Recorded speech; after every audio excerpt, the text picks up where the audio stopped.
Assalamualaikum warahmatullahi wabarakatuh. Saya Mona Seni Ratna Amelia, mahasiswi Pendidikan Sejarah kelas B angkatan 2020 Universitas Sultan Ageng Tirtayasa.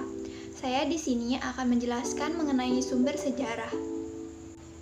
Sumber sejarah adalah bahan yang dapat digunakan untuk mengumpulkan informasi tentang peristiwa yang terjadi pada masa lampau. Sumber sejarah adalah bahan utama yang dipakai untuk mengumpulkan informasi yang berkaitan dengan subjek sejarah. Jadi, sumber sejarah berperan penting dalam kesejarahan, karena sebuah peristiwa dapat dikatakan sebuah sejarah apabila peristiwa tersebut memiliki sumber sejarah yang dapat membuktikan peristiwa tersebut benar-benar terjadi. Dilihat dari sifatnya, sumber sejarah dapat dikategorikan ke dalam dua bentuk, yaitu sumber primer dan sumber sekunder. Sumber primer ialah kesaksian daripada seorang saksi dengan mata kepala sendiri atau saksi dengan panca indera yang lain, atau dengan alat mekanis seperti tape recorder, foto, dan lain-lain. Sumber sekunder ialah kesaksian daripada siapapun yang bukan merupakan saksi pandangan mata, yakni dari seseorang yang tidak hadir pada peristiwa yang dikisahkan.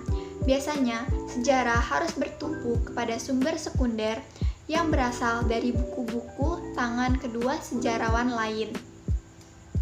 Dilihat dari bentuknya, sumber sejarah dikategorikan menjadi 4 jenis, yaitu sumber lisan, sumber tertulis, sumber benda, dan juga sumber rekaman.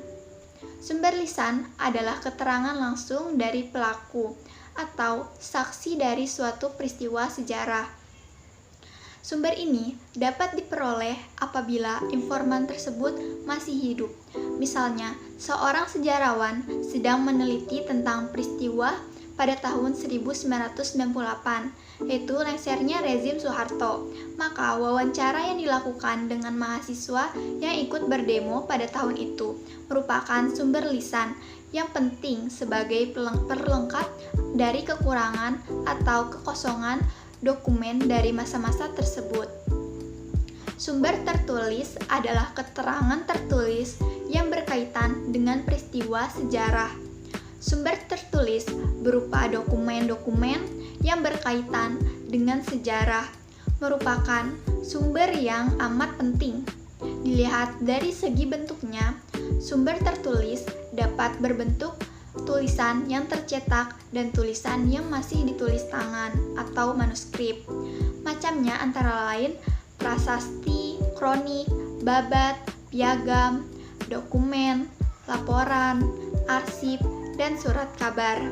Sumber benda disebut juga sebagai sumber korporal, yaitu benda-benda peninggalan masa lampau, seperti bangunan, kapak, gerabah, perhiasan, patung, candi, gereja, masjid, dan sebagainya.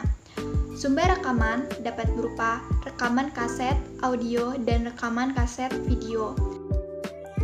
Berdasarkan penuturan atau urutan penyampaiannya dapat dibagi menjadi sumber primer dan juga sumber sekunder dan sumber tersier. Sumber primer atau sumber pertama ialah sumber sejarah yang asli, contohnya prasasti, piagam, patung, candi, masjid yang berasal dari zamannya. Dan sumber sekunder, yaitu sumber kedua, ialah sumber sejarah yang berupa garapan terhadap sumber asli, contohnya prasasti turunan terjemahan kitab-kitab dan laporan penelitian. Sumber tersier atau sumber ketiga yaitu buku-buku sejarah yang disusun berdasarkan laporan hasil penelitian para ahli sejarah tanpa melakukan penelitian langsung. Pengujian sumber dilakukan dengan dua cara, yaitu kritik eksternal dan kritik internal. Kritik eksternal adalah kritik yang ingin melihat keaslian atau orisinalitas dari sumber. Jadi, kritik ini lebih bersifat fisik, bukan isi dari sumber tersebut.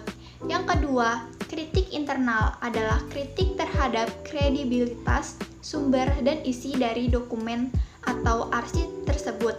Apakah isi sumber itu dapat dipercaya atau tidak? Berikut ini merupakan beberapa contoh sumber sejarah. Sekian penjelasan mengenai materi sumber sejarah dari saya. Wassalamualaikum warahmatullahi wabarakatuh.